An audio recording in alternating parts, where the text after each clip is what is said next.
Na na na na na na. Okay, first there's a song that goes like na na na na. Do you know it, or it was past your time?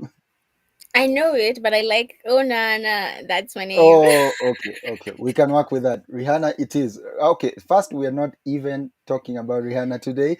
But, ladies and gentlemen, welcome to Let's Create Africa, a weekly webinar that talks about the SDGs, business innovation, and governance as a whole. Thank you so much for joining us, everybody. We are happy to actually have you. And I'm with a very interesting good friend that I met recently called Nyambura Theuri, or Naomi, for those who'd like to use her English name, but Nyambura Theuri it is. So Nyambura is a remarkable, I should say, Gen Z, and somebody I've learned to really learn from, and somebody I actually think worth the promise today. So, ladies, without further ado, and gentlemen, before I'm told I forgot them, I introduce to you Nyambura Theory. Whoop, whoop, whoop, whoop, whoop. Okay, are you happy? We're happy? Great. Good. Thank you, guys. And I see a few people have already joined. Oh, this is cool. Thank you. Thank you guys for joining. I'm really happy to have Nyambura Theory on board. Nyambura, maybe you can tell people who you are and what you're about as we get into this conversation today. Hi everyone. I can't see you. Why can't I see the Moihiga? Because Anyway, you're the person, the VVIP. You're the one meant to be seen. all right, all right. So I am a quintessential Gen Z. There's not much. Sorry about that background. I'm gonna stop moving. Quintessential Gen Z. I was born in '98, 2 years after like Gen Z started. So I was like, right on the cusp of Gen Z and millennial. So I also like grew up with the internet, like in Awaihiga. I didn't find it here. I was I don't know why learning I'm the about it. example, but okay. Um, what else? I mean, there's ask me questions, telling me to just like go on and and talk about myself is tough. I don't like to talk about myself. Okay, that's interesting. For those who don't know Nana, Nana is actually very well accomplished for her age, I must admit. Engineer, visual artist. I mean, she does everything. But what I would like to say about Nana is Naomi Nyambura Theuri. I call her Nana because that's the nickname she allowed me to. Is a social entrepreneur and visual artist from Kenya, Nairobi, Kenya. I believe at the moment you live around the areas of Kiambu, right? Yep. Okay. And a very promising engineer. How is that going, by the way? Well, I actually am a great engineer. Studied in the US, Vanderbilt University, mechanical engineering, class of 2021. Very proud of the school I went to. It was a great school. Uh, how is it going? I put that all on the side and like I hung my degree on the shelf. I think I got it to make my parents happy. I hope they don't hear this. But as a Too good late. African Too child, late. as a as a good African child, like you have Mhm. to you're either studying and you're smart, you're either becoming a lawyer, a doctor, engineer. So yeah, I just like followed the path that was set before me, but I went and studied abroad and like suddenly a whole new world was opened up to me. So that's why if you can hear an accent, I was born and raised in Kenya. But I spent between 18 and 23 abroad, so those are like really formative adult years. Mhm. um Someone told me I am westernized in my thinking and my demeanor. Mhm. um but yeah, we did really great engineering stuff. We built a soil moisture sensor for a nonprofit in Nashville that was planting trees. I'm also very passionate about like the environment. Wangari Maathai is my hero, hence the background. um so we did that, and yeah, like we won like third place in School of Engineering and mechanical engineering. um the board, we presented to the external board of the mechanical engineering at our school. That was mind blowing and crazy. So I've ended up finding myself in rooms with people that I've never thought that I could ever talk to in my life. And it's just crazy. I don't know how it happens, but yeah, like even me being here, and I feel very unqualified, but Wahiga insists. Hey, that's not for the public. What do you mean I insisted? We must bring awesomeness to Let's Create Africa. That's actually the point of Let's Create Africa. Bringing change makers, African change makers, no matter the age, space of experience and skill, just to listen out. And just even as I continue talking about you, Nana, after witnessing the post-election violence, she developed a passion for Pan-Africanism. She graduated from Alliance Girls High School. What were Alliance? Alliance? I can't hear you. Uh, um, in 2015 and later from Vanderbilt University in 2021. Naomi has also pursued a career in mechanical engineering and worked for a Fortune 500 company before relaunching her own fashion business. So that's also a deviation I would like us to talk about. But without further ado, I would also like you to continue on the conversation on. You've heard the word Gen Z a lot. You've been referred to as one many times, I'm sure. How how do you define it? How do you see it? How do you feel about it? I love being a Gen Z. I'm very proud of it. We're the generation that doesn't take anything sitting down. We find the status quo, and if it doesn't work for us, we fight it. That's like I'm quintessentially Gen Z, like that, and I'm proud to be Gen Z. Like, you're not Mm, going to mistreat me in the workplace and you expect me to keep quiet. One thing I like to say a lot is, with great social media comes greater responsibility. So if I'm one of those Gen Zs who, if I see an injustice somewhere, I'm going on the TikToks or on Twitter and I'm making noise about it, because it's about time that we challenge the status quo. So Gen Z began, I think, 96 to 2012, or maybe it keeps on going. I'm not really sure, but I feel mm, like even I have to keep up with the kids because I also don't mhm. understand CBC. But I'm very proud of what our generation is doing. Yeah, we're going to revolutionize the world, not just Africa, but the world. I have friends all over the place. I've lived in the US, I've lived in Europe, and every one of my age mates is like, no, we're challenging the status quo. The things that we don't want, no one wants to talk about, we're talking about them, and we're getting justice. Mm. Why is that so important for your generation to speak up? Actually, that's the word. Why is it important to speak up? And also, just understanding our cultural background as Africans. Why do you feel that's also in your place to be part of speaking up and speaking out? I think this ties into my Pan-Africanism and um like my conversations that we've had together on neocolonialism. Africa has been looted from for centuries. Like, I think it was beginning in 1441 is when the Portuguese first bought gold on the west coast of Mali. And as soon as the gateways opened, everyone has just been coming to leech out resources from Africa. Everyone and their mother wants, a piece of Africa. Like, even the scramble and partition of Africa. They sat in a room in Germany to tell us our borders. Like, just, that's so disrespectful to me. So that's I like to think of myself as fight like as a Pan Africanist too. I guess I should say where this started. I was about 10 years old when post election violence happened. I was in school, and I remember I grew up in, like, the school I went to was in Kasarani.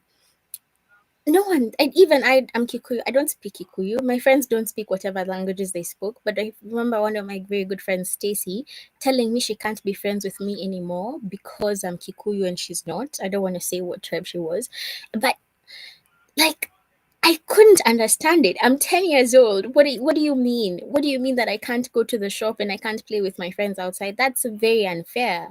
Like, I wasn't here when all of this was happening, and now you expect me to shoulder that burden? No, no, no. I'm going to speak up for it. Wow.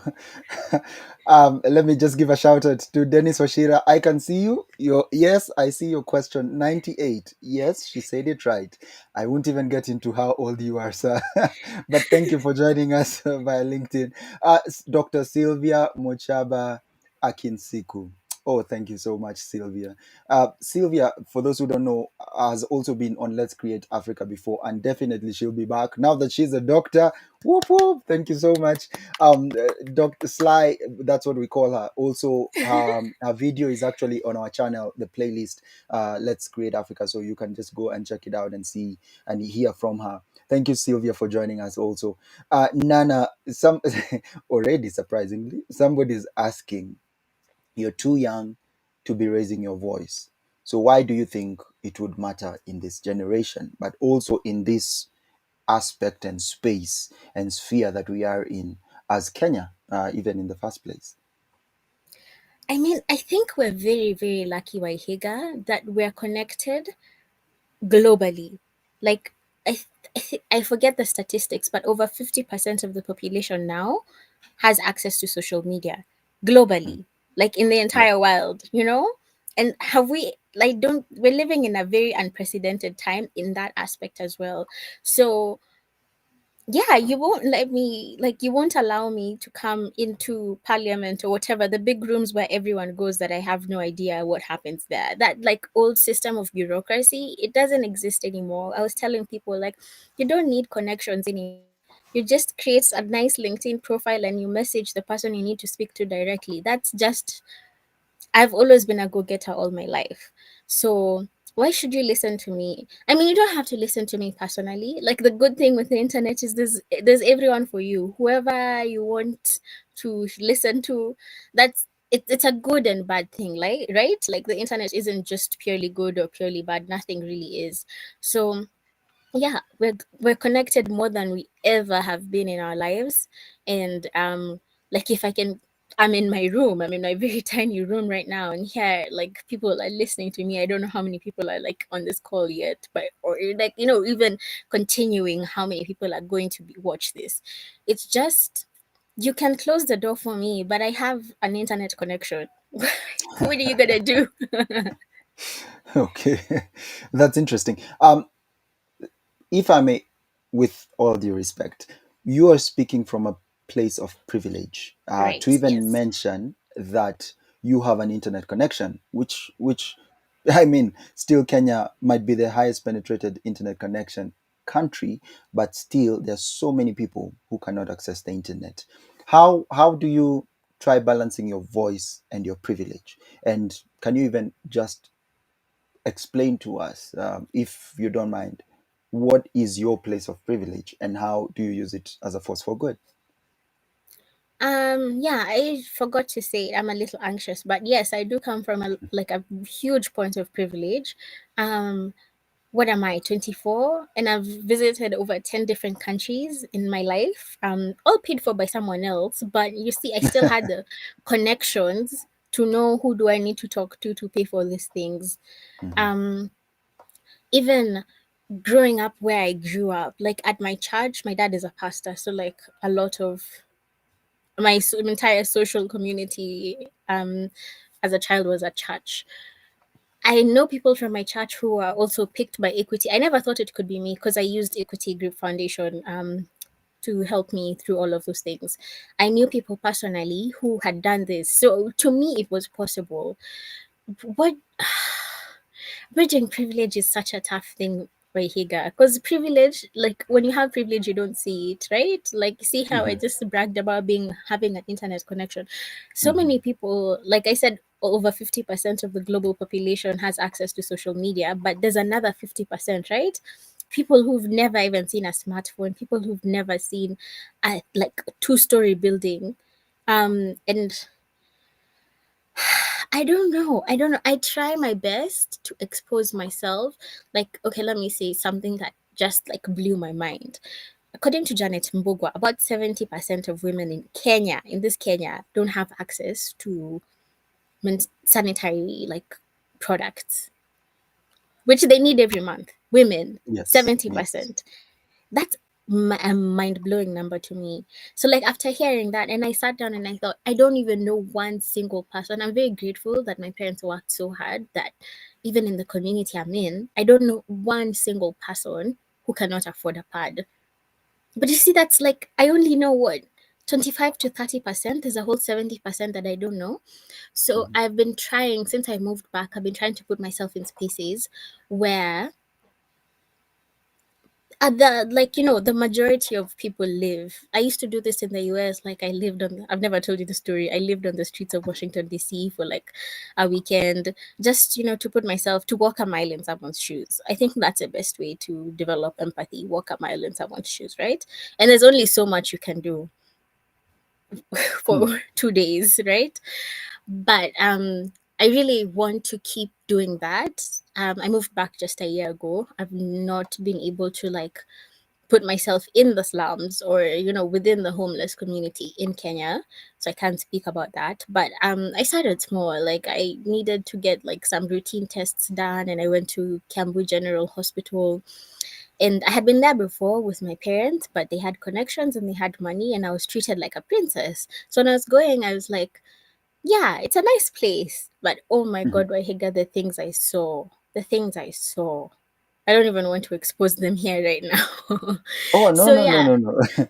You know, what I just want you to speak is your truth as you experienced it. So whatever you say here is really your truth. We can't use it against you because it's actually what you went through. So please feel free if you need, again, because Let's Create Africa is about business innovation, governance, and the SDGs. So whatever experience you speak about will tie into that. So please feel free to speak freely. All right, you've given me permission. I was just respecting your space. No, no, Like, no, no. I but mean, you know now me. everybody who comes here has their time, has their space, has their free will of expression. Because I can't control that. That's not up to me. It's your truth. Right. Yeah. Okay, so at Kiambu Hospital, one of the doctors completely refused to serve me. He said no. He looked at my face and he refused. And I was like, what is the problem? Like, if the problem is money, like, I'll pay. Why are you refusing to serve me? Because I just needed him to prescribe tests or whatever it's called. And he completely refused. So I went back to the receptionist and I was like, I need the tests and the doctor has refused to give them to me. What do I do now? And I had to go to a different doctor. And eventually, even this doctor was trying to hit on me. And you see, it's just so frustrating. I can't imagine, like, I went there out of choice, but there's people who don't have a choice. That's the only Mhm. option they do have. And I also have lived in a place where feedback is taken seriously. So, of course, I gave them feedback, or did I? Maybe I might have forgotten. Tried to call them, they didn't pick up.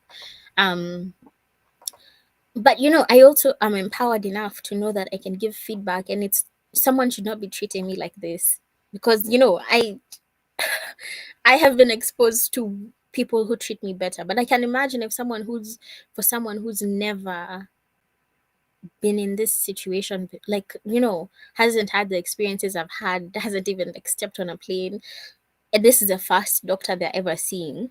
You can Mhm. imagine how discouraging that is. A doctor is refusing to serve you just because of your face. Like, we hadn't even spoken, and he refused to serve me. It's crazy. It's crazy. Maybe we'll brainstorm together what we do about it, because I hate it. I hate it so much when things are unfair. Why is it that I can go to Aga Khan and I'm treated like a princess, but like if I go to Kiambu General Hospital, I'm being treated like the scum of the earth? I'm still a Mm. human being despite the tax bracket I'm in. Interesting. And this is Kiambu County Hospital. Yes, yes, yes. Okay. So Kiambu County Hospital, you have been mentioned. um, and and and why do you think you deserve better? Why do you think Africans, Kenyans, the neighbor next to your house or the house help who works, you pay them or your parents pay them? Why do you think we deserve better? I mean, we're humans. Like, I think that's the easiest way I can answer that. We're humans. Like, Ubuntu, I am because you are, right? Like, it doesn't Mhm. matter. I also saw this analogy on TikTok. Yes, I'm a Gen Z. I use TikTok. It's So okay. there's this guy from Jamaica. I don't remember his name. He was talking about aluminum cans, and if he was like bottling water, he could have a white can, a red can, a blue can. a yellow can. Like just think of different color cans, right? And then he could put water inside each of them, the same water. But once he sealed it, people would think it's different, right? Because the cans have different colors. But inside it's just still water. So it's the same thing I think about with us, as like we're humans. It doesn't matter where, like, who my dad is, or where I was born, or which language I speak. I'm a human. And just by virtue of me being a human, it means you need to treat me with respect. Ah, good. Actually, I like that you've kind of settled into that, and which aligns to the SDGs, that we are all human. What do the SDGs mean to you, or is it just a fancy term that you learned from the West and your good school, or is it actually something Africans should even pay attention to? What are your thoughts about that? I don't want to get in trouble, Wahiga. Too late. We just want your truth. That's all. You promise one is going to come and, shoot me. Well, I'm the host, so you just send them to me. Ah, Wahiga, Yes. there's no legislation without representation. You've had me say this over and over again. If you're making a law about me, I need to be at the table to participate in this law.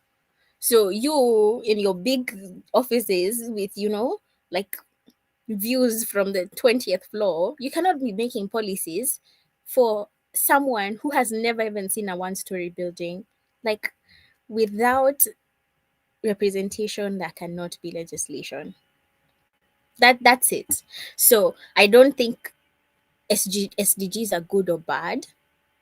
I just think that we need to revisit them. Who wrote them and why? We are Africans. We are allowed to have our own thing. We can, for Africa, by Africa. That's all I stand for. So if the UN wants to come and make laws for us, they come and sit down with us. If there's an accelerator program that wants to, um, what is it called? Help some Mm. businesses.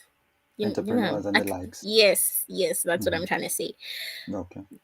Even like I was sitting in a room few days ago with it was a public forum discussion for the Senate bill, the startup Senate bill in that's going to be presented in Senate, sponsored by someone I don't remember who. Apologies.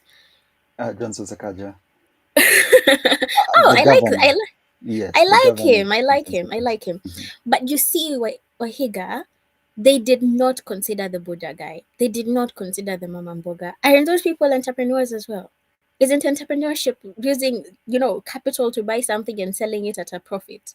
Does it matter whether I speak English or Kikuyu or Luo? I am still an entrepreneur. And if you're making laws, you have to include me. Me speaking from the perspective of a Mamamboga. Like, it's not Mm. you're not going to make a startup bill and tell me that I need to be registered and I can't be a sole proprietorship. I have to be what is it called? A limited company that I have to pay what 4,000 shillings every year to renew or something like that. The majority of those people, the people in this country cannot afford that. The majority of the entrepreneurs in this country cannot afford that. So what are you really making laws for? Are you copying laws that have worked abroad and brought them here? Because we don't understand bureaucracy like that. N- Most of the majority of the people in this country don't even have a KRA pin. That's one of the things that our president is trying to, trying to streamline the tax collection process.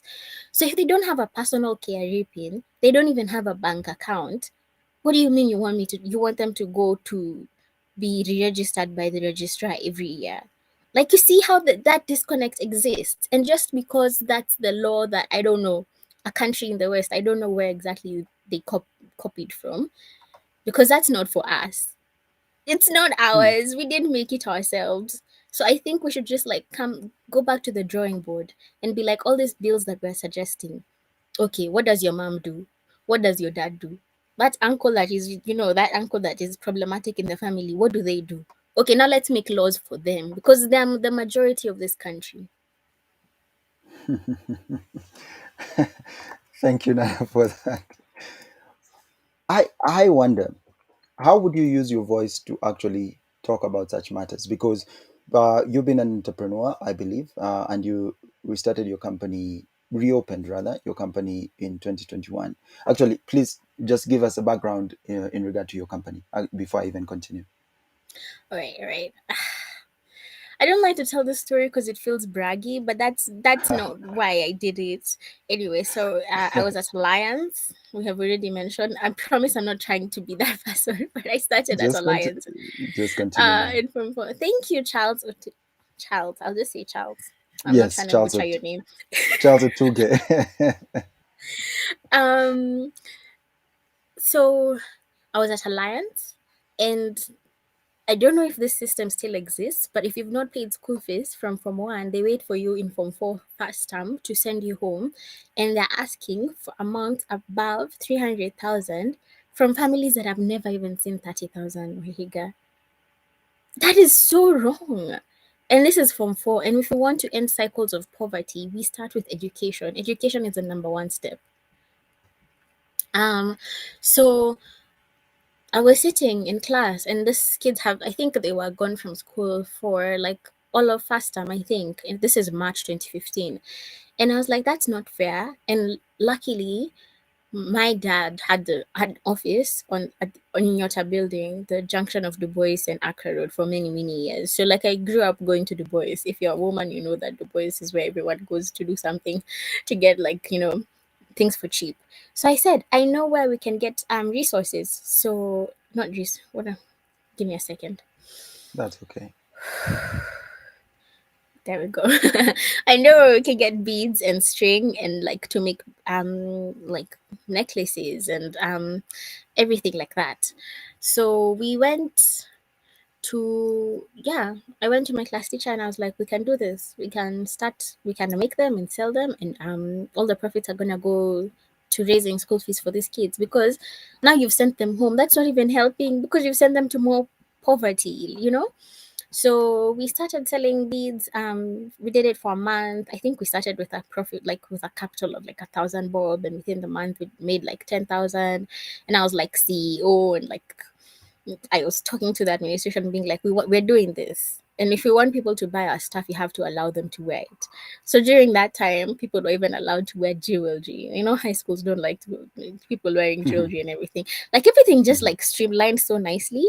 And then at first I had started for I was the front runner, but it was my class we started.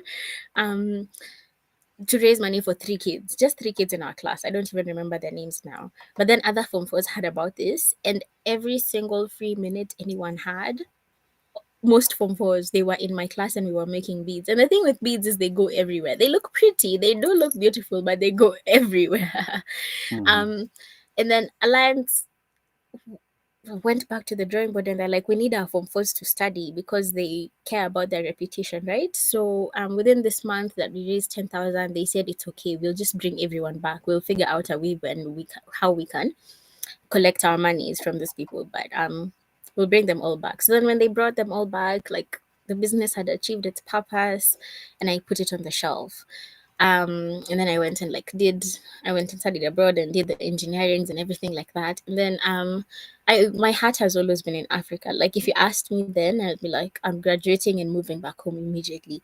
I didn't end up moving back immediately because of societal pressures. Everyone is like, that's where the money is. Why are you coming back to Mhm. Africa? And it's another thing that we need to love ourselves as Africans, because why would you tell me that as a fellow African? Like we have the resources, the world is running on our resources. We just need to like figure out how to benefit from it. Anyway, so I moved back like 8 months ish after I graduated, and I was searching for jobs. I ended up working for Grow Intelligence. I interned there for May to August, and it was a really good experience. I learned how to run a company well, because it's a Fortune 500 company founded by Sarah Menka. Like shout out to her and like all the things that she's doing. It's an ag tech um company, and it was also founded in Nairobi, and now it's like listed on New York Stock Exchange, and it's competing with the big boys. You want to chill with the big For those who boys. for those who don't know, what exactly is an ag tech? Oh, it's an agricultural technology company. I mean, they won't like that definition. They prefer to be called a data analytics company. But what they do is they collect satellite data from around the world down to the district level, everywhere in the world. And then they create models for farmers. So some of that stuff is like land suitability models, meaning what is the best crop to grow in this on this piece of land. If someone wants to, they also do like custom price index, and they also do like, this is historical data, and they build projections using like AI and everything, predictions, I think that's what it's called. And then custom price index, these are two of the big applications that they have that I'm huge fan of. If you want to start making like peanut butter and you want to grow your own peanuts, like they'll show you, you put in peanut butter and they show you all the ingredients that are in peanut butter and how those prices have changed over time. So if you want to start supplying, peanuts for a peanut butter supplier, you can be like, here's the data, this is how the prices have been going over time, and these are my prices. It just helps farmers become more equipped. Sarah was raised by a smallholder farm in Ethiopia, so she understands the struggle, and I like to shout out people who are doing amazing things. Right now, she's working with the UN and like with Bill and Melinda Gates Foundation and FAO. It's amazing all the things that she's doing. Um, if you're interested in, if you're a farmer interested in that data, they also have a branch called Grow for Good. I don't know the pricing model now, but I know it's much cheaper than how they sell to the like governments, because they also sell to like big governments. So it's like a non-profit branch of Grow Intelligence. Check them out. Brilliant. Thank you so much for that, Nana. Wow, that's quite a handful. And even as I continue, Charles Otuge says that is right. Entrepreneurship knows no age or tribe. I concur with the presenter. That's a shout out from Charles Otuge. Somebody also is asking. This would be Grace. Grace, she's asking, and Grace, thank you for always tuning in. We really appreciate that we've seen you consistently. So thank you for that. She's asking, in her bio and also during the conversation, she mentioned that she helps women in the slum. What inspired her to do it, and how does she do it? All right. I got confused with Grow Intelligence. I didn't get to the last part. Anyway, It's after okay. Grow, I started looking for more employment because it was an internship and my contract ended. I'm getting anxious, Wahiga. But we got this, right? Always, man. Okay. So then I went back. I was trying to find a job with in mechanical engineering. And you know what's crazy to me is they tell you just go to school, get one of these really good degrees, and like the jobs will come looking for you. The jobs didn't come looking for me for them for 2 years in like based in two different countries. I was looking worldwide. I was like, I don't even care at this point where I go. I just want a job, and I couldn't find any. And Einstein Mhm. says it's a fool who does the same thing over again, expecting different results. I was like, you know what? I'm I'm gonna go. I'm gonna create my own employment. So then I relaunched Naomi's Faves. At first, it didn't have a name because it was just like a thing we were doing in high school. So then I called it Naomi's Faves. Naomi's my government name, and Faves is like my all my favorite things. So then like that started with beads. I'm going to expand to more things as you go. And I'm actually thinking about like going into business consulting for other Gen Zs because I feel like we're doing business bad, but I digress. Um, so I launched officially on December 7th, and so far the success has been amazing. I needed to hire like in January, but I've been delaying because again, I say that it doesn't bother me, but I'm like, how am I going to tell? Because I want to hire single women. I want to hire single women. I should preface with that single mothers from the slums specifically. So if you're a single mother from the slum and you're listening to me, please hit Wahiga up and he will connect you with me, or he can put my details somewhere. I don't know how this works. But again, ending cycles of poverty, I believe it begins with education. So that's why I'm aiming for single mothers in the slums specifically because they're the ones who need it. I'm not going to employ someone who is has enough financial privilege like I do. I mean, I don't think it can get enough, but those are the traps of capitalism, and we're not going there today, right now. But like there's an institution called Effective Altruism, based in Oxford University, and they do a lot of research on what's the best way to help people. And usually it's just like give them money and then they decide what they do for themselves. And if you're giving a single a father money, men are just like socialized to think about themselves first. I'm not blaming, I'm not like trying to point fingers or anything. Men think about themselves first, growing the kitambi before they think about anyone else. But a mother will go naked for her children. You understand? Like she would rather wear worn clothes so that her children look good. So that's why I'm like targeting the people who are going to make the most impact. I mean, no shade to men, please don't come for me. There's a lot of companies that are hiring more men than they're hiring women. My company, how I'm going to run it is just single mothers from the slums, because again, we're ending cycles of poverty, and it begins with education. And right now, unfortunately, you need to have money to be able to afford a good education. So yeah, that's where the Mm. social entrepreneurship comes in. Did I answer Grace's question? She's asking how exactly do you do it in the slums? I've not started doing it yet. I said I'm delaying it. There's a lot of anxiety around it, but I know there's another Grace I know who runs a company called Eseriani Place in South B or South C. One of the South is, I think, Mukuru kwa Ruben, and we already have a chat. Like I ended up meeting her randomly. Like so many serendipitous things have happened since I started my entrepreneurship journey. We were vending somewhere. I started telling her about my like company, and she started telling me about hers. And they teach women crafts, and then they sell the crafts. So I was like, No. Grace, you can connect me to the women that you're working with. Um, so yeah, I've not yet. I've This is like forward thinking. I don't want anyone to think that I've already hired people. I am baby steps, right? Baby steps. I needed to do it a long time ago, but even me, I procrastinate just like every other human. But yeah, this is a type of stuff that we make. I don't know if you can see it. So yeah, if they're already doing crafts for a Seriani place, I can just, like hop in and like pay them on commission based on the amount of product that they've made. I have connections there, and I also have connections in Mea with my sister. So like the women who sit in the farms selling rice, they also like not in the farms, in the markets selling rice. I'm also like in talks with someone who can connect me with them, and then we do um Grace Matano asked, how does someone get in touch with you? Wahiga, you'll help them, or I can Yes, plug myself. Um, yes, it's okay. Reach me on Instagram. On Instagram, Naomi's Faves. I think Wahiga can like type it, but without the e. Yeah. Naomi's, and then under. Also feel free to type it. You're allowed to. I don't know how to type. And just a clarification, I've seen a clarification from a gentleman called Mac. He says 82% of men actually are unable to provide for their families and still are looking for ways to provide for their families, even with the disadvantages. So, what I'm asking for is gender equity and equality. Okay, I see that. I see that. Yeah, That's, that's fair. yeah, I mean, yeah. I'm one of like very few founders who exist, like entrepreneurs who exist in the space. Um, there's much more men. I can tell you this for a fact, and like we're just hardwired to help the people who look like us the most. Like that's the first person we're going to give the help to.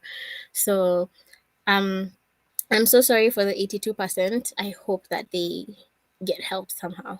But unfortunately, it's not going to be from me. Mine is for the women. Mhm. Okay, thank you for that. We've covered matters, social justice and activism, but I also would like to write on that a bit.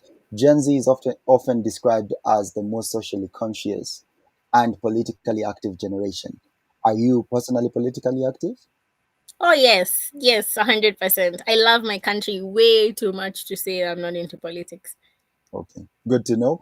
Which also makes me tag one of the sponsors, which is Know Your Rights Africa, KYR Africa. They're citizen and civic education company that runs the work of citizen education and civic education around the country, now also in Tanzania and other countries. But that said, and even as I continue, we're exploring issues related to social justice, which you've talked about, racial justice. Would you like to give your experience around that matter? And recently, the LGBTQ plus rights that were passed by the Supreme Court in Kenya. and discuss how young people, your age and the likes, in Africa can take action to promote change. I think you actually shared this on your WhatsApp stories, or like this somewhere I saw, like, Iranian women. Actually, no, this wasn't you. This was on TikTok. Mhm. Iranian women and men coming together and protesting after the death of. Please tell me. I don't want to mispronounce her name. Wahiga, you know her better. Masamini. Yes, after her death because she was wearing a hijab. I just saw on TikTok how people were banning the hijabs on the street in Iran. Iran or Iraq? Iran, yeah. Run, run. And in such a, I would be scared to do that in such a culture, but there's someone who said, I can like find the quote and share it. Like, if I am not standing up, who will? Like, if I don't stand up, no one will stand up. But if I stand up, more people will feel brave and join me and we'll stand up together.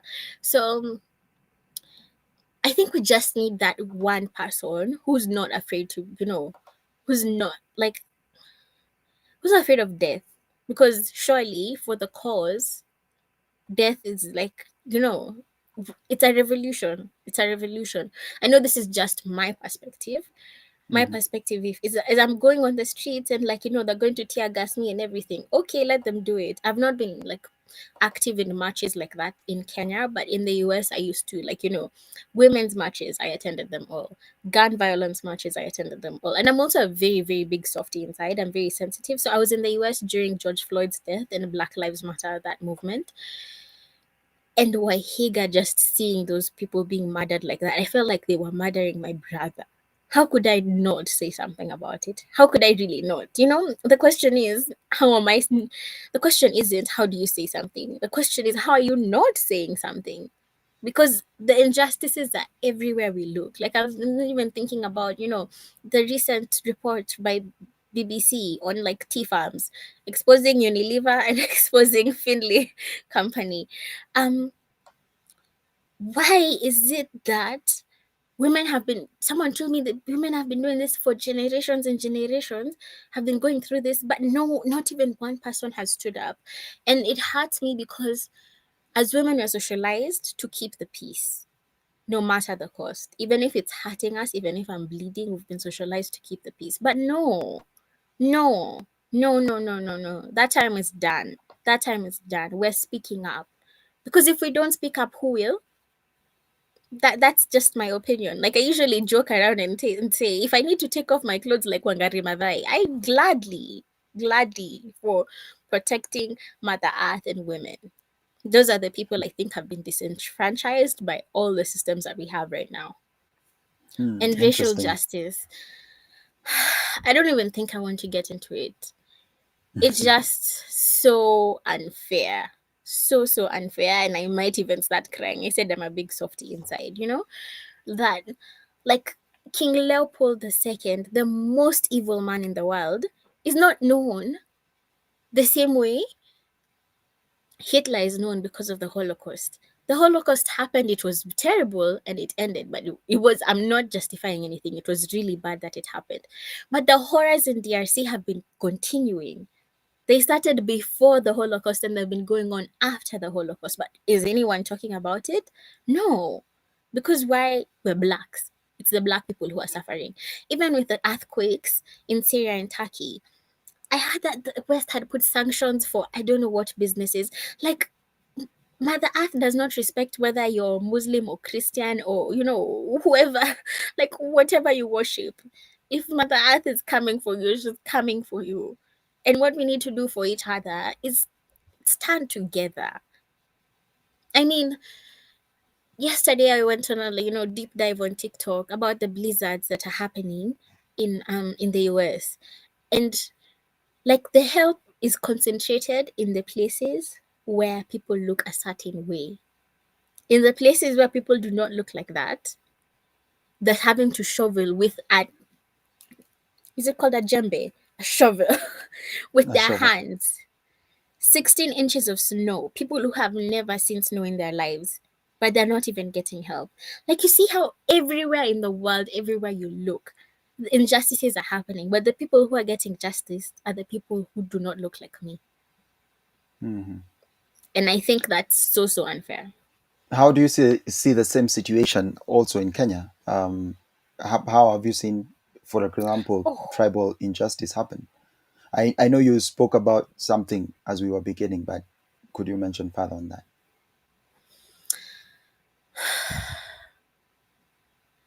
I think it's meaningless. I think we have inherited a lot of white people beliefs of divide and conquer. That's not our way. Our way is Ubuntu. Our way is I am because you are. And this is like now neocolonialism that has been left behind by, the colonization ended on paper, but it's not ended on paper. Like you were telling me someone pays Africans to enforce their boundaries. Well, they're opening up their boundaries. Like what? Anyway, so we have inherited that divide and conquer mentality, and now we stop thinking of ourselves as one. We're like, oh, you're Kikuyu, oh, you're Kamba, oh, you're Mijikenda. Like I was seeing a segment recently on TV, and there's among the Mijikenda, there's a tribe that is not allowed to be registered as a citizen of Kenya, even if they've been born here. Like it's just nonsense to me, Waihiga. I don't understand. When you look at us, we look the same. Like, if they are treating us like that, why are we still treating each other like that? Like, we need each other. We need to come together and, fight them, because this is a very pervasive system that exists right now. And I can't fight it on my own. You can't fight it on your own. Let's create Africa can't fight it on its own. Africa has the populations. I think like over 70% of our population is young. But again, we've still been disenfranchised to thinking that if you don't have a university degree or if you're not working in an office, like you don't have value. But where is that coming from? That's what we need to ask ourselves. Where is that coming from? Because in our way, our African way, your value starts when you're born. So then Mm.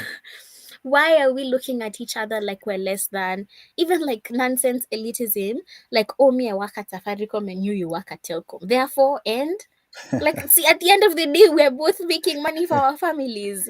And if I can help you, I'll help you out. And if you can help me, you'll help me out. Like, we're in this together. It's a circle of life.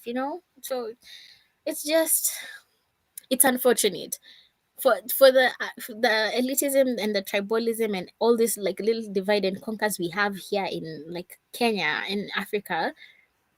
It's not our way. We just need to be students of history and remind ourselves where we came from. They might have taken away the last 2 centuries, 1 or 2 centuries, but we've been existing. Like, if you believe in evolution, Africa is a cradle. Like East Africa specifically is the cradle of humanity. All of them came from here, and like we can go into Hamitic hypotheses, and like they felt unwelcome, and then they left, and then now they came back with Mauchungus. But again, bitterness is not our way. Like, why if you hurt me today and you apologize, see, then it will take me a while to get over it because my pain is valid, but you can't go back in time and fix it. So even Good. like when I'm, yeah, Oh, sorry. no. Continue. Sorry. My apologies. So like even when I'm talking like this, it's not like I want us to go burn their cities down the way they burnt ours and burn their universities down. No, because karma, I'm a big believer in karma. What goes around comes back around. And in my lifetime, Africa is regaining its glory. And I don't, if you're listening to me and you're African, please, please, please do not retaliate. We don't want that bad karma on us. See what is happening to their countries. We just, our way is one of oneness. As we're one. Again, it doesn't matter what color the can that you come in is. We are one. We're human. So let's move forward with kindness. Let's treat your neighbor like this is a Jesus teaching. Love your neighbor as you would love yourself. Because again, we are one. If I'm helping you, I'm helping me. Yep. Thank you so much for that, Nana. Wow. Giving a shout out to Startinev, an innovation ecosystem enabler based in Nairobi, Kenya. Thank you, Startinev, for being part of this program.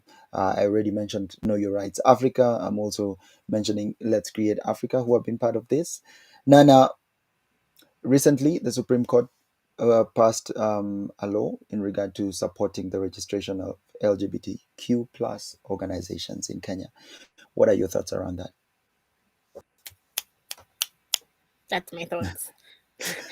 I mean, I don't have to believe in what you believe in to think that you need to be treated with dignity. You understand? And I think that that's where modern day religion has failed us. I am not religious. I don't practice religion, but I'm still very spiritual. But I'm not a Christian. I heard saying that is confusing people, but it's mostly Christians. And Akiwa Higa, I mean, I want to, turn everything upside down and be like, what is your problem? Didn't Jesus teach us love? Like, love your neighbors, you would love yourself. I may not like the food that you love.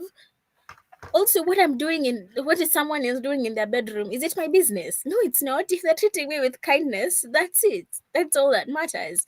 So again, like, just getting out of the religionese, legalese, and all of that, and just, I mean, if you believe in Jesus, believe in the things that he said. Jesus was hanging out with the tax collectors. So you in your high and mightiness and it's against our African values. Where? Where is it against our African values? Because I can tell you for a fact, the the first Okay. female pharaoh, the first female pharaoh in Egypt was depicted as non-binary. Non-binary meaning they had, feminine garb on their head, or no, the what, but using sculptures. They didn't have pictures. Just the whatever they were wearing on their head was like a male pharaohs, but then they're depicted with, women's bodies. And it's not just like what's her name? Why don't I remember her name? Hap. and and I'm pretty sure you can actually present proof of that. Yes, yes, yes, yes. Good, Do you want me good. to do it Thank now? you for that. Oh, I mean, take your time. It's your choice. There's no pressure for that. Just making sure Yes, that there's proof. you for every fact that you put out, at least you can validate it. I see Yes. actually Judith Mino is saying great insights from Naomi. Yes, ladies Thank and you. gentlemen, that's why Naomi is on this stage. Short, sweet, very strong. I must admit. But better yet is her mind. I must admit, Naomi's mind is quite something else. As we continue, if Oh, you thank allow me you. to, Naomi, innovation and technology. When we think about Gen Z, you guys definitely, now that you threw shade on me, you guys have grown up in a highly digital and tech savvy world. Can you discuss ways that technology can be used to drive innovation and economic development in Africa? Um, I think you've said some through entrepreneurship, digital education, and e-commerce. You can draw on that, or actually even just say more, because even just as you mentioned, it seems you take your news from TikTok, plain and simple. Yes, uh, I'm not and lying. and our Kenyan, let me use Kenyan, not even African, Kenyan organizations have, and mainstream organizations are yet to quickly adapt into that evolution. So kindly tell us how we can work with that. I don't understand your question. Oh, that's okay. Innovation and technology. How has Gen Z adopted into that, and how can they continue using it? And even us who are not Gen Z and even younger can continue using it. Um, Wahiga, whether we like it or not, everyone is watching most of the people who have internet connections are watching their news on the internet, including my father, who's Gen X, I think, was born around the time of independence. Like, he's watching his news on YouTube. Um, like, the internet is here. Whether we like it or not, that's a fact. The internet is here. I mean, it might not be everywhere in Africa, but luckily in Kenya, we're very lucky. Like, Safaricom has penetrated most places, which, again, I mean, that's capitalism, and you didn't ask me about that. Um, Wahiga, right now, there's no point of having a physical store, in my opinion. Like a physical store that people can come in and shop. If you're targeting us, who are majority of the population, I don't know the stats, but like, I know that young people are majority of the population in Africa right now. We're staying home on our phones. The world is rough. we're we're sensitive. We care. We we care deeply. So me, if I see, a blizzard happening somewhere, I'm going to cry in my room first before I go outside. So you see, if you want to reach us, you have to be on the internet because we're not going anywhere else. I don't even know how to operate like an TV now. I was like flipping through the channels juicy and I was having stress. I always like threw the remote on the at the TV. But you get like, if you're a business and you want to make money, we are the big population. You can't deny it. As millennials and Gen Zs, we're the majority of the population. Even now, my 8-year-old niece is posting more TikToks than I do. So, as a business, you can't afford to be left behind. I mean, you can have a physical store if you want, because there's still need for that. Like, no one wants to buy for. I mean, people do, but like in Africa, we're going to get our groceries in person, right? We want to go to the supermarket to get those things. But if you're selling something that's not a necessity, like that the government, said, like, when COVID happened, what were they called? Those businesses that had to keep running, essential services. Essential.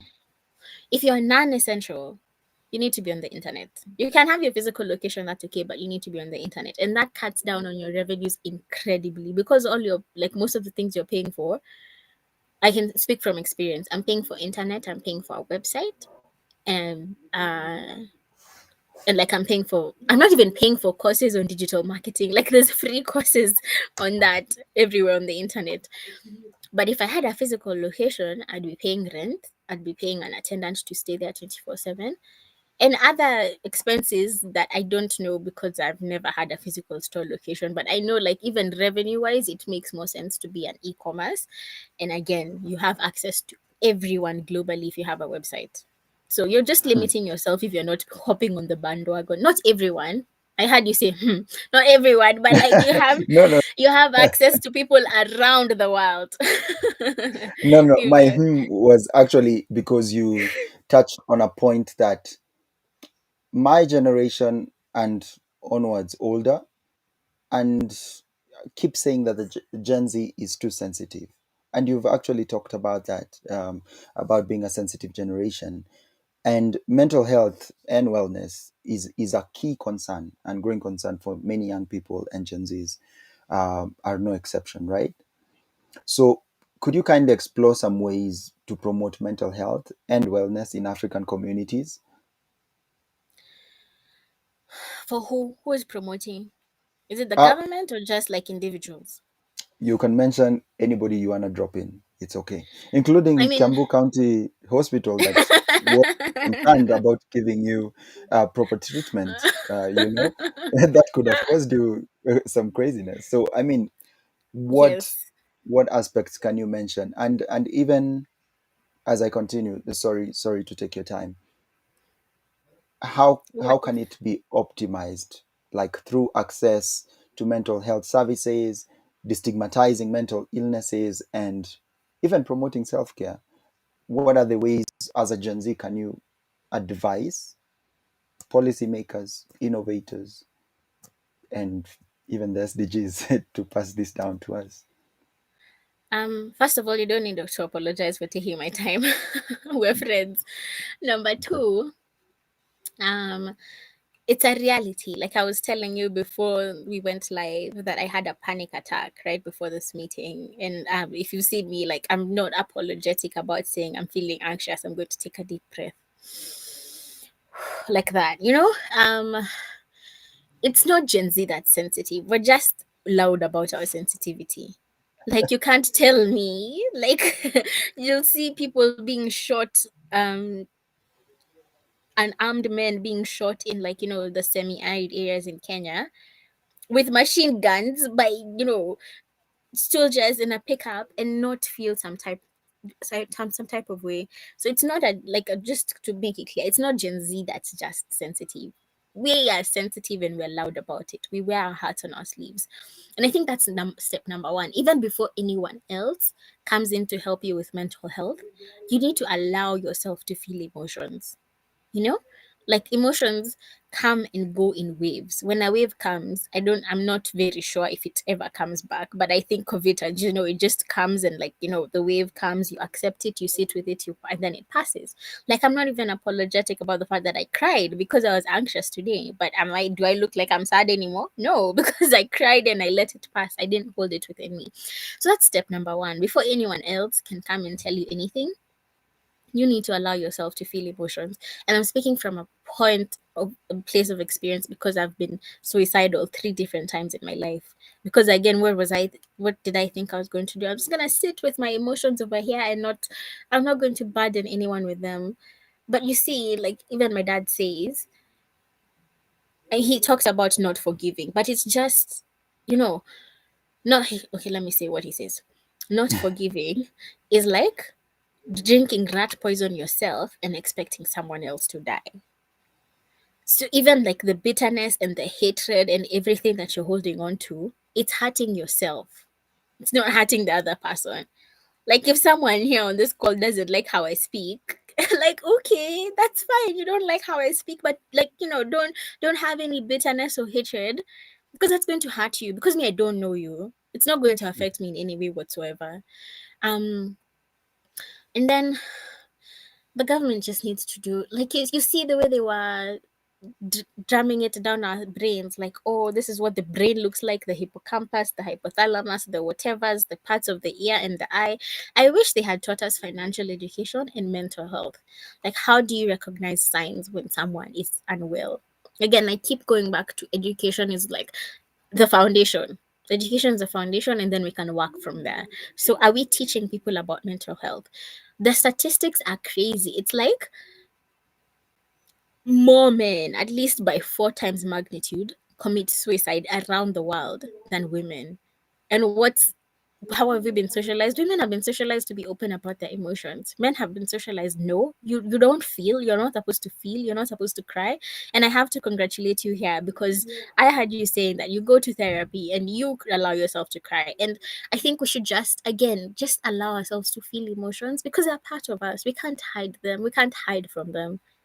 Like, the more you're keeping it inside, the more it's hurting you, and it can get to a point that it becomes even a physical illness, because you're not addressing whatever it is you need to address. um and also say that I have gone to Matare. When I moved back, the number one place we were told, because I've been suicidal 3 different times. The last time I was hospitalized twice within the month, and I've been on antidepressants and anti-anxiety medication. All the shebang. I've done it. So when I moved back, we're like, where can I get similar services? And we went to Matare, and oh my god, it was so bad. Wahiga, it was so bad. These institutions have to remember that people are coming there for help. You're not supposed to make it worse. You're not supposed, like, I'm super, super depressed and I have PTSD, I could get triggered. Why are you putting me in a waiting room with someone who I'm not a lot of compassion for them, but a schizophrenic who's screaming everywhere? Like me with PTSD, someone screaming is going to make me have a panic attack. And you see, now it becomes like a rolling effect. Like, this one person triggered this person, me, I'm triggered. Now I start crying. Like, I saw this with my eyes where one person does something and all of us, we just start crying because we can't handle it. Like, we need better systems to take care of our people who are struggling. Even addiction. Like, I hate it that we, in like the current modern African society, someone who's addicted in their family is very much looked down upon. They don't even want to talk about them. They don't want to see them anywhere near them. But no one gets addicted because they are very happy with their life. I can tell you that for a fact. It's a way to escape pain. So, I mean, we just need to extend ourselves and each other grace and compassion. Like me, I'm not going to see someone crying on the streets and not say anything about it. Obviously, I'll say something about. Like, I'll be like, "Are you okay? Do you need to talk? Do you need some?" That's the same thing. Get, like, systems should be put in place to take care of those of us who are really going through it. And it's like, I think the statistics are 1 in 4 in every human being is going to suffer from an mental illness at one point in their life. We're ignoring 25% of the population if we don't put in the systems, if we're not training counselors well, if we're not training psychiatrists well. we need to take care of everyone in society, and that includes those of us who, suffer from mental illness. Wow, thank you so much, and thank you for choosing to be vulnerable this evening. As we are coming to an end of our session with Nana, I call her Nana. My apologies. She's actually called Nyambura Theuri. um, Last question: education and career development. I think this is also the one place we've seen Gen Zs like really speak out. Gen Z is highly motivated to succeed in their careers and pursue meaningful work. Is that true? Yes, Okay. yes. We're Ki- not about sitting in the office being a cog in the machine. Whew, okay, but okay, heavy words indeed. Kindly discuss some ways to improve education, our education system, and career. How do I put it? And career opportunities in Africa and even in Kenya, because you know how it feels to look for work in Kenya. Wahiga, I'm not even exaggerating when I tell you, me when I was finishing high school, there was only like four jobs I knew I could do. I could be an engineer, a doctor, a lawyer, and a teacher. But is that the reality? No, it's not. And one thing that I love so much about at least the US like primary equivalent of primary school education is they have career days where parents of kids come and they tell them, they present their career. You understand? They're Mhm. like, me, I'm an yeah, what is an obscure, not obscure, something that I didn't mention. Like I'm a PR consultant, and I've worked with Google and I've worked with Microsoft. You know me, I was so mind blown. Like, what even is a PR consultant? Like, what are these options? I think I have a booklet that I was given the second time I was hospitalized of all the career options that they exist. And when I'm telling you there's more than 600, yeah, my mind was blown. And I think education is more than just feeding, this is like, first of all, who even wrote our textbooks? But let's not even go there. Um, can we? I mean, CBC is trying, and I think you would be better placed about to talk about this than me because my youngest brother is 18. I know nothing about CBC, but can we have parents in the classrooms to tell like other, you see the way we had prize givings and us were given gifts in front of the parents. This is us. We also want Mhm. to see the parents telling us, what job do you do? At your credit officer, at KCB. What does that even mean? I've never heard of that before. Like, exposing us to a variety of education. Because again, they told us, get if you get those 4 degrees that I mentioned, you'll never look for work. But right here, I looked for work everywhere for 2 years. I already stayed. And it didn't work out. Because what even I love what is being done with TVETs and everything, but you see the people going into TVET, they still feel less than the people who are going to UN. Why? Because then they're going to a TVET, but they're getting a practical skill.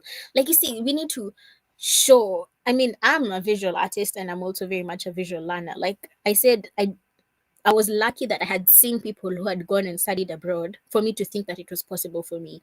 So, in the same way, we need to expose our kids to more, much more, and much more. So, we broaden their perspectives and we show them. Like, I'm sure in this, in this chat, there's very many different careers that, are equally needed. Again, I'm not saying a doctor is better than a border guy because we need the border guy who's going to deliver my chips when I'm craving. Products. Hmm.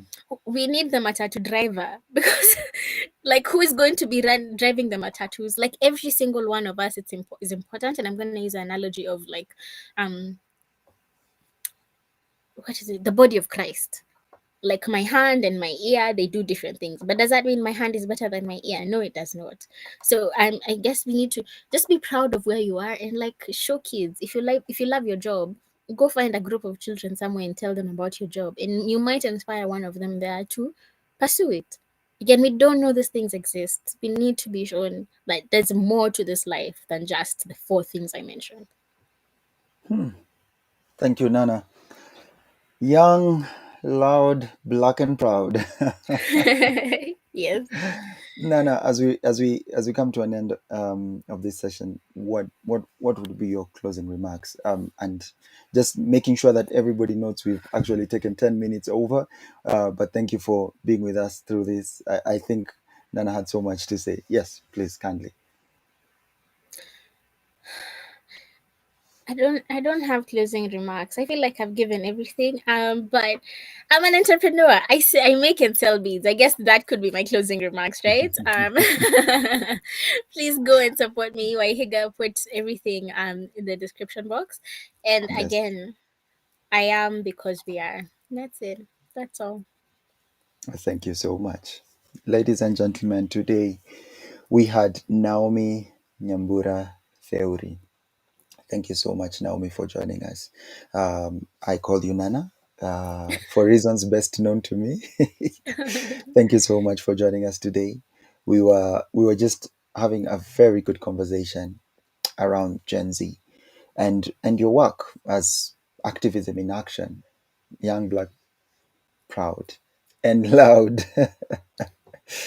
Thank you so much, ladies and gentlemen. We come to the end of our session today on Let's Create Africa webinar, where we talk about business innovation, governance, and the SDGs. My name is Wahiga K. Muturi, and I'm looking forward to the next time that we do this. Kindly go to our socials and comment, like, share, subscribe. You can find us on Facebook, Twitter, LinkedIn, YouTube, TikTok, Instagram. Please, please, please let us hear from you.